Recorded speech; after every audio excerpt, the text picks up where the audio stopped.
Bonjour, bienvenue sur ce point bourse du 30 août 2024. Alors, on aura un week-end de 3 jours pour la bourse, notamment aux États-Unis, qui seront fermés lundi. Ça continuera en Europe et ailleurs.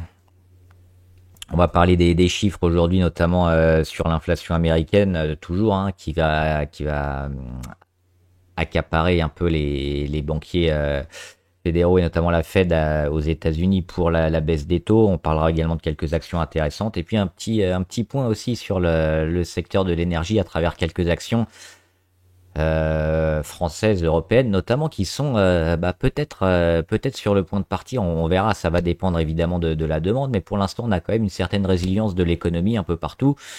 Croissance molle peut-être, mais croissance toujours avec toujours une demande et la possibilité que la Chine peut-être se réveille un jour et c'est ce qu'on va voir aujourd'hui. Alors comme d'habitude avant de commencer, je rappelle que les informations et analyses données sur cette chaîne sont données à titre indicatif et ne peuvent pas être considérées comme un conseil en investissement. L'investissement en bourse est risqué et vous êtes responsable de tous les investissements que vous faites. Alors les chiffres aux États-Unis qui sont tombés, alors on a eu quoi aujourd'hui, on a eu notamment les chiffres sur l'IPC en France, l'inflation. Et puis, ça y est, nous, on fait comme l'Allemagne, c'est-à-dire qu'on fait 1,9 sur l'année. Donc, on a réussi, en France, à baisser l'inflation à moins de 2%. Alors, c'est pas génial non plus, parce que c'était tellement catastrophique, mais on a quand même une inflation de 1,9, c'est-à-dire que les prix en août 2024 sont 1,9 plus élevés qu'en août 2023. Voilà, donc c'est moins pire que ce qu'on a connu, mais c'est quand même une inflation relativement importante. Mais bon, visiblement la BCE et la Fed ça leur convient, de 2% d'inflation, ils sont contents. Donc confirmation que l'inflation recule. On n'est toujours pas en déflation, c'est toujours de l'inflation, mais bon. C'est un autre débat. Le PIB en France, un peu moins bien, notamment qu'aux États-Unis, notamment en annuel, on est juste à 1% de PIB, et en trimestriel, plus 0,2. C'est un peu mou, ce qu'on voit en France. Et un petit point aussi sur l'inflation en Europe. Donc tous les pays concernés, on sait que la France et l'Allemagne sont à 1,9. En Europe, on est un tout petit peu au-dessus, on est à 2,2, mais on voit qu'on a l'objectif de 2 et qu'on n'est pas loin d'enfin être un peu partout en Europe sous les deux, donc pour confirmer aussi la baisse des taux de la BCE, qui devrait continuer. Elle a déjà enclenché son cycle, ça devrait suivre. Et le chiffre dont on va parler aujourd'hui, c'est quoi? C'est PCE Core, c'est l'indice des prix à la consommation des ménages. Core, c'est hors éléments volatiles notamment, qui sont souvent énergie, tabac, etc. Donc pour mesurer un peu l'inflation et le pouvoir d'achat des ménages aux États-Unis, et on est retombé à 2,6. On le voit sur le graphe ici, 2,6. Ça confirme la baisse des PCE Core aux États-Unis. Ça reste toujours important, mais on attendait 2,7. On le voit ici dans les prévisions, et on est à 2,6, c'est-à-dire comme les mois précédents. Donc on a une confirmation un peu de baisse en escalier sur les PCE Core. C'est une bonne chose aussi pour la Fed, pour confirmer que l'inflation baisse et donc qu'on va baisser les taux. Et donc le pivot en septembre est maintenant quasiment assuré. 0,25 ou 0,50, c'est la question. Allez, on va regarder les indices étrangers, notamment la Chine. Pourquoi? Alors on sait que la Chine, ils sont un peu avares de chiffres dernièrement, ils communiquent pas tellement sur leur économie. On aura des chiffres notamment demain sur les PMI. Petit rebond quand même, là c'est le marché chinois sur le CSI 300, le Xtracker Harvest. On a quand même une petite réaction de 1,25%. On le voit, alors c'est toujours un peu au point mort depuis quelques semaines. On avait espéré un début de réaction depuis le début de l'année. Et après, on n'a pas fait grand-chose, c'est un peu mou. On roupille encore en Chine, mais on baisse plus trop depuis ici, le mois de début juillet. Donc ça fait quasiment 2 mois qu'on est sur ces plus bas, qu'on baisse pas, mais on n'arrive pas à passer la seconde. Sur le Dow Jones Shanghai, c'est pareil, on voit la belle réaction sur éventuellement un support, le plus bas de mars 2020. Donc c'était après c'était le plus bas Covid, mars 2020, si je dis pas de bêtises.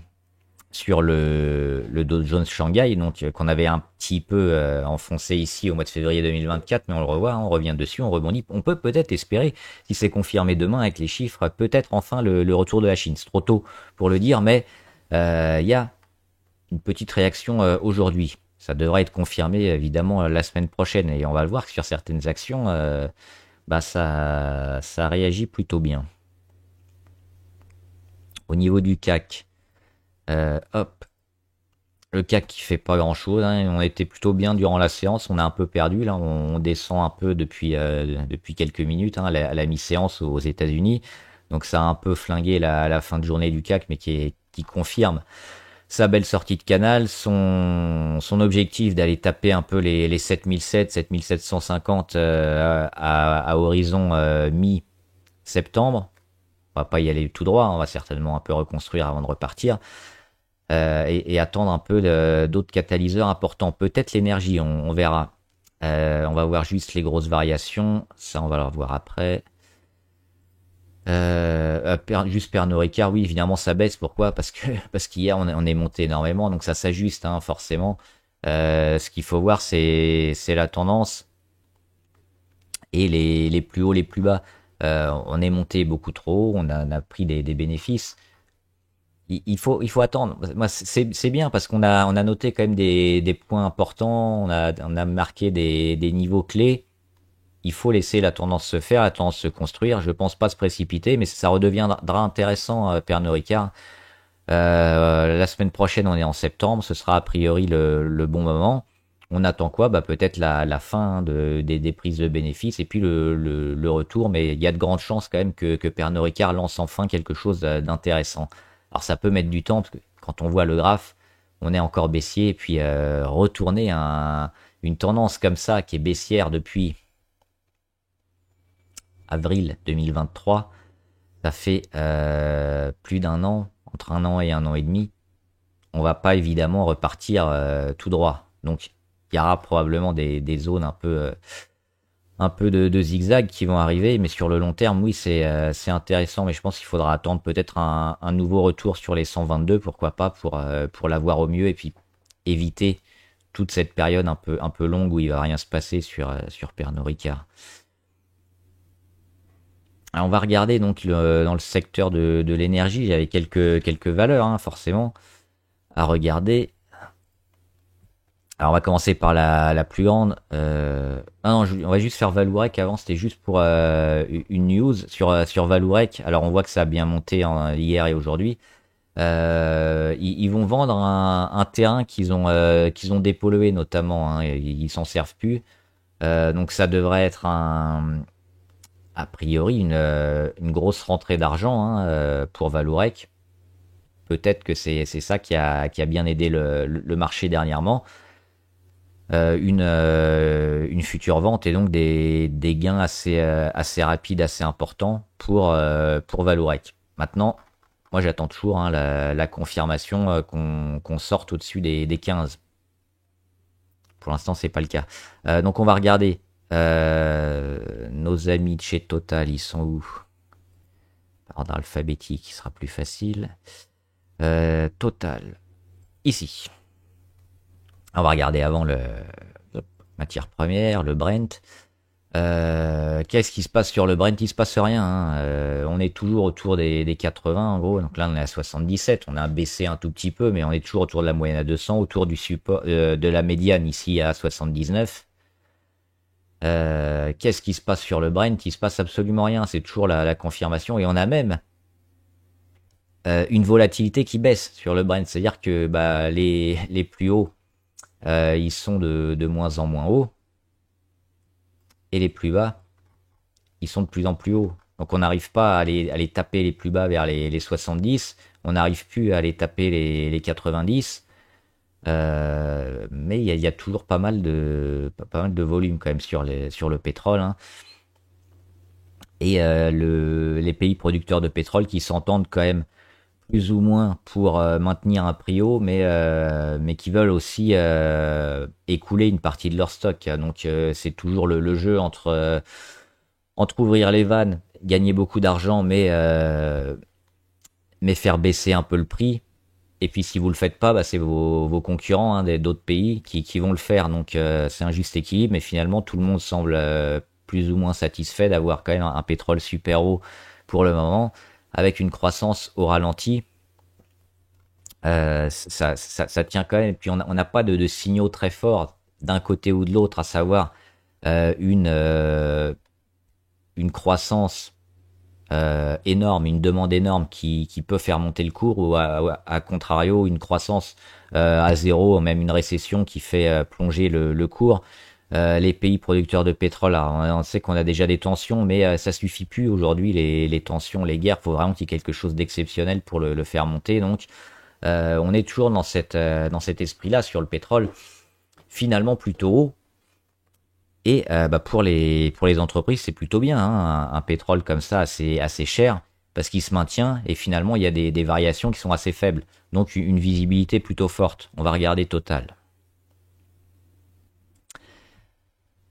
Pourquoi on peut s'intéresser à Total? Alors bon, déjà on connaît Total, hein, le creux Covid, ensuite la remontée exceptionnelle, les dividendes tous les 3 mois, hein, comme aux États-Unis, qui sont relativement intéressants.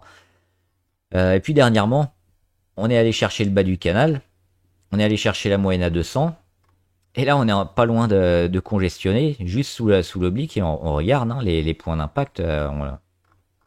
On a le plus haut ici, 69,23, on a le deuxième ici, autour des 65,88, et on a le troisième, c'était il y a quelques jours, c'était mardi dernier, sur les 63,40 environ. Donc on voit qu'on a les 3 points d'impact. On a la réaction sur support, on attend quoi? Juste une petite explosion. Alors des volumes, forcément c'est vendredi, il y a toujours plus de volume le vendredi, avec la fin de certains contrats notamment. Euh, on n'est pas loin de renouveler un peu la tendance haussière chez Total. On consolide depuis le mois d'avril sur Total. Le prix du pétrole reste cher. Peut-être que la Chine va repartir. On n'a pas de signaux négatifs de récession un peu partout. On a plutôt des signes de résilience et de croissance plutôt acceptables. Donc, secteur de l'énergie, a priori, peut être super intéressant. Et super intéressant pourquoi? Si on est sur des niveaux plutôt bas. Et c'est le cas sur Total. Plutôt bas en court terme, hein, évidemment, parce que en long terme, on n'arrête pas de monter, mais on a toujours cette progression et puis cette faculté de Total, on en parlait, à pas être seulement sur le pétrole, mais aussi le gaz, mais aussi l'électricité. Elle est multicanal, Total, ça en fait quand même une entreprise super intéressante. Alors, est-ce qu'elle va partir à New York ou pas sur la cotation, on ne sait pas, et puis quelque part, on s'en fiche un peu, c'est pas important. L'important, c'est de voir quand même que ça continue de créer de la richesse, ça continue de donner des dividendes et ça continue de monter. C'est-à-dire qu'on a un cours qui monte en permanence, on a des dividendes qui sont réguliers, qui augmentent aussi. On a une entreprise qui est toujours hein, à la recherche de se développer, de se diversifier, et ça fonctionne super bien. Et là, la porte d'entrée court terme, on l'aura peut-être la semaine prochaine. C'est quelque chose qu'on va surveiller et se réinvestir ici hein, sur les 63, 64 environ pour bah, minima aller chercher ici les 10%, mais ce sera certainement même peut-être bien plus avec du moyen terme hein, pour retaper le haut de l'oblique qui est aujourd'hui à plus 17, mais le temps qu'on monte, ça mettra certainement plusieurs semaines, peut-être au-delà des 75. Donc oui, Total, il m'intéresse plutôt. Et au niveau des indicateurs, plutôt neutre hein, sur les indicateurs, mais on arrive justement à cette fin de consolidation. Donc le petit boost qu'on attend peut-être la semaine prochaine sur Total. On va regarder aussi Esso. C'est un peu pareil, Esso. Alors on a eu un faux départ sur Esso. Hein. On a eu ce W avec la cassure des 171 et puis ça a tenu un jour, 2 jours, 3 jours et puis on a recassé malheureusement vers le bas. Donc on fait comme la plupart hein, la conso sur le secteur de l'énergie. On se souvient du dividende hein, ici, un dividende énorme, hein, quasiment 10% sur Esso. On est allé un peu en dessous des 139, ça n'a pas tenu.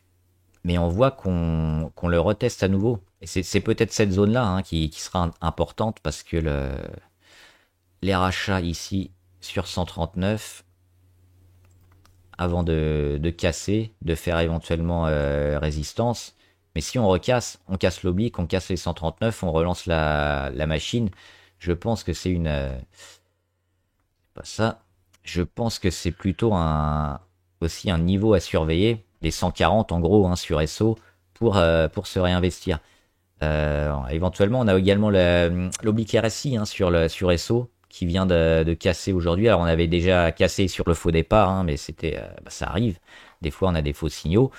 On le recasse aujourd'hui, peut-être avant les prix, peut-être avant l'oblique de résistance. Là aussi, il faudra surveiller la semaine prochaine. Ça peut être très intéressant. Et puis, on finit avec GTT. Je vous en parle souvent. GTT, leader hein, avec la technologie sur le transport de gaz notamment.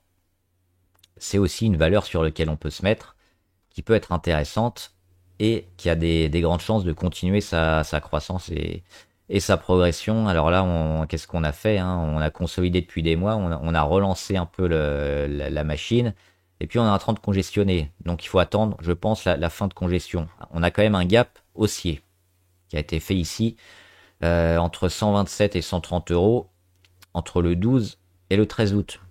Et depuis le 13 août, on n'y est pas revenu. Donc on a ce gap haussier.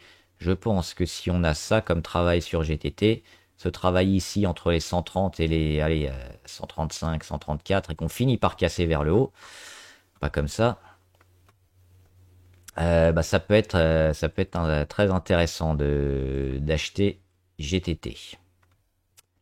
Et on va voir quelques autres valeurs. Alors je voulais juste voir avant, parce que on parlait de la Chine notamment, une valeur chinoise, Alibaba, qui a bien réagi. Alors on a ouvert à plus 4 quasiment, là on est à plus 2,3, mais on voit que les valeurs chinoises ont tendance à pas mal réagir. Alors il doit y avoir des signaux intéressants hein, de reprise sur la Chine, je pense, et ça devrait se confirmer. Donc là aussi c'est intéressant pour plein de choses, pour la demande, pour la croissance, pour l'énergie, pour le pétrole, pour les actions chinoises.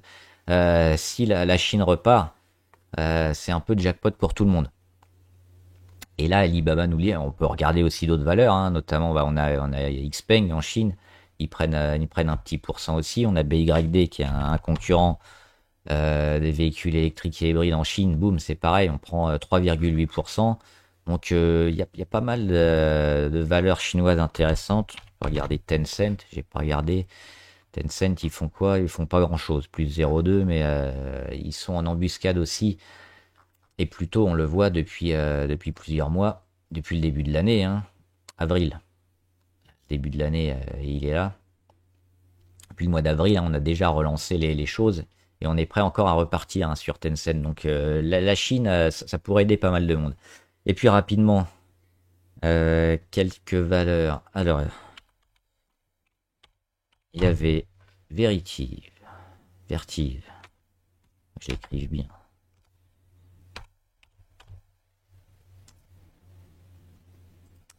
Vertive à New York. Pourquoi? Parce qu'on arrive potentiellement à la fin de consolidation hein, sur Vertive.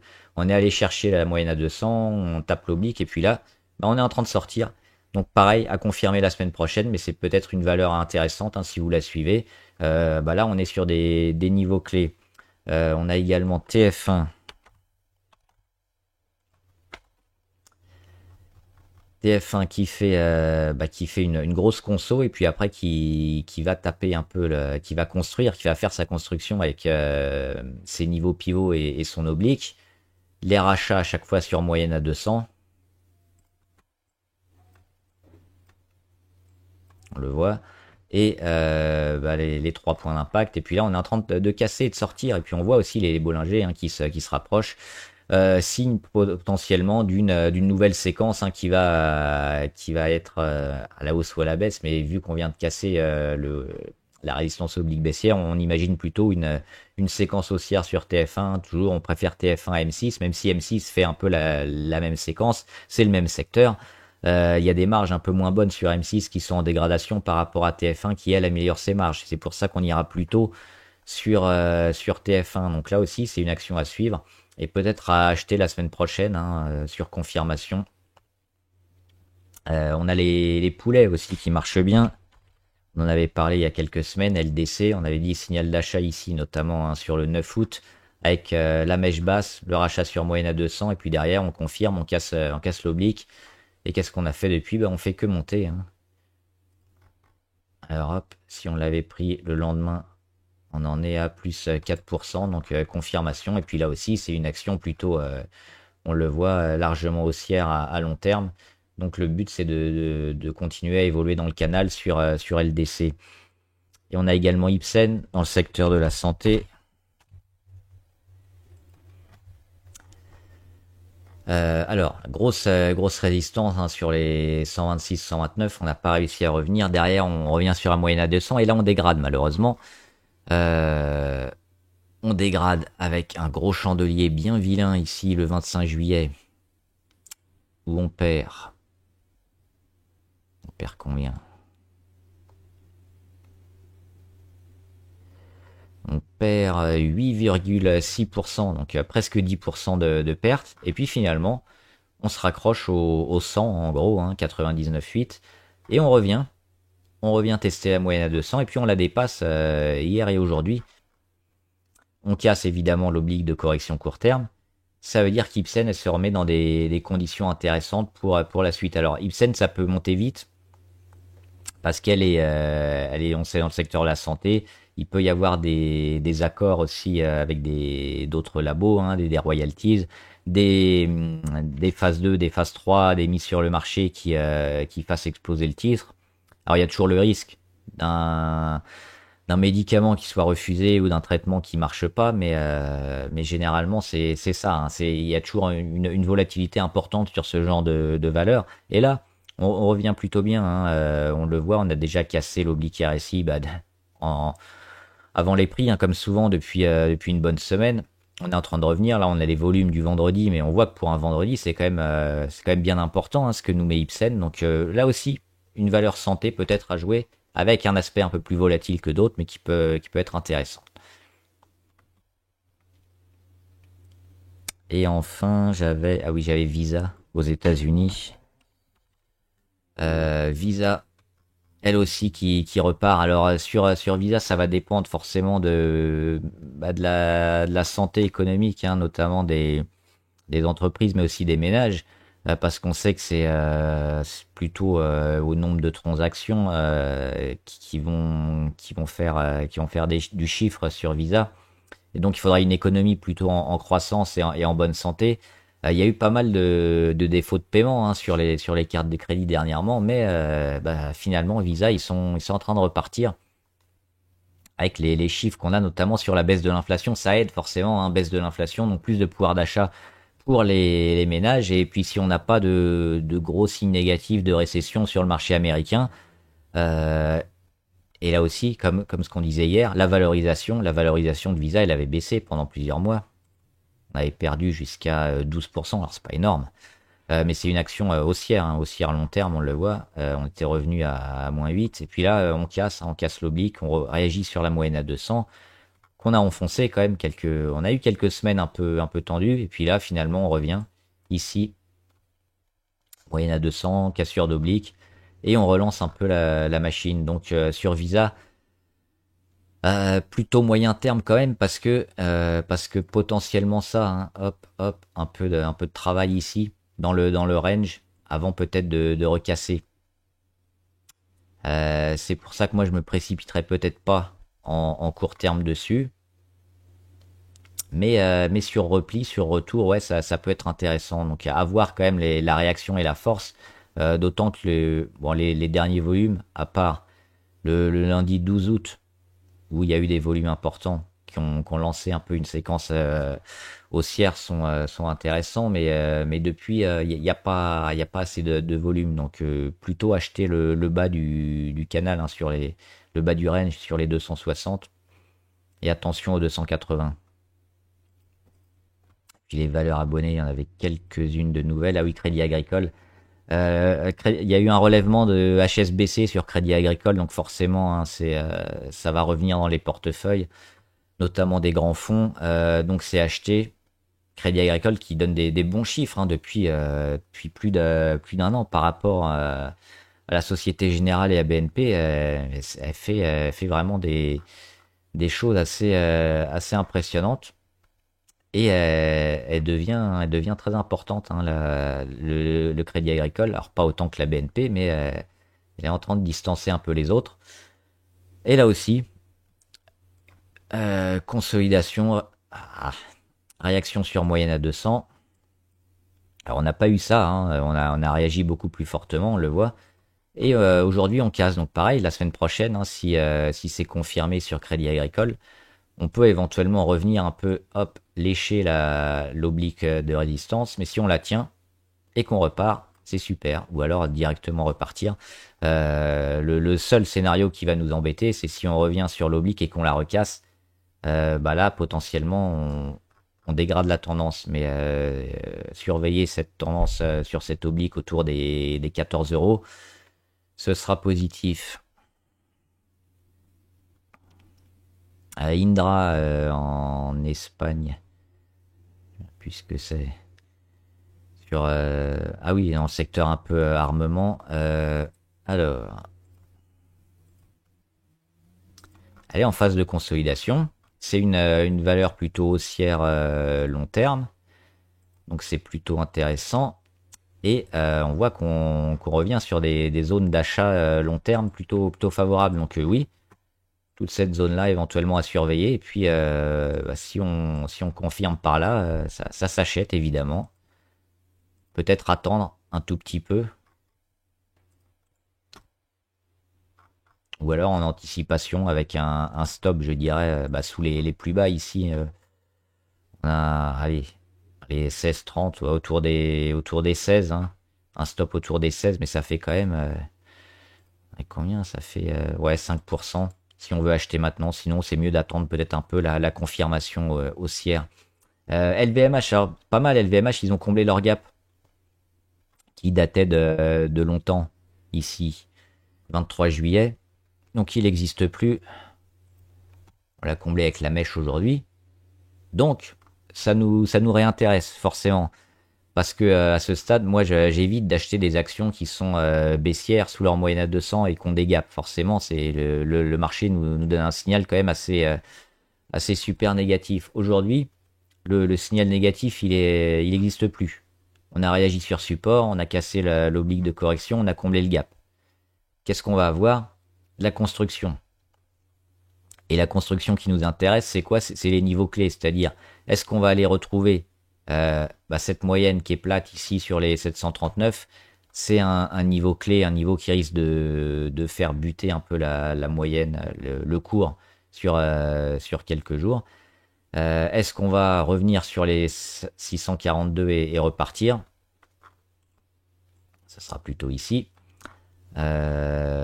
Sur le luxe, il n'y a pas de signaux très, très forts, à part la fin de la baisse sur la plupart. On n'a pas de gros signaux de reprise, mais on a quand même on a du mieux par rapport à ce qu'on a connu dernièrement. Donc le prendre maintenant, c'est peut-être encore un peu tôt, voire plutôt privilégier Hermès, hein, qui semble un peu plus fort. Mais oui, sur LVMH aussi, s'il y a un retour du luxe, il y a un réveil de la Chine, ils pourront en profiter. Non, ça reste un peu baissier. Et moi, j'achèterais plutôt, bah, pas maintenant. Au niveau des indicateurs, c'est pas idéal. Novavax, on l'avait déjà fait, il me semble. Je sais plus. Il n'y avait pas trop de volatilité là, ouais. Qu'est-ce qu'on peut attendre sur Novavax? Bah, un petit départ, un gros chandelier vert, des volumes, quelque chose, mais là il se passe rien. Donc, à part observer, on va éviter de faire quelque chose. Et Valourec, j'en avais parlé. Voilà, donc j'espère que la vidéo vous a aidé. Dites-moi ce que vous en pensez, les valeurs que vous suivez. Et on en discutera en trade ou en commentaire, en graphe ou en commentaire ici sur la chaîne. Bon trade, à plus.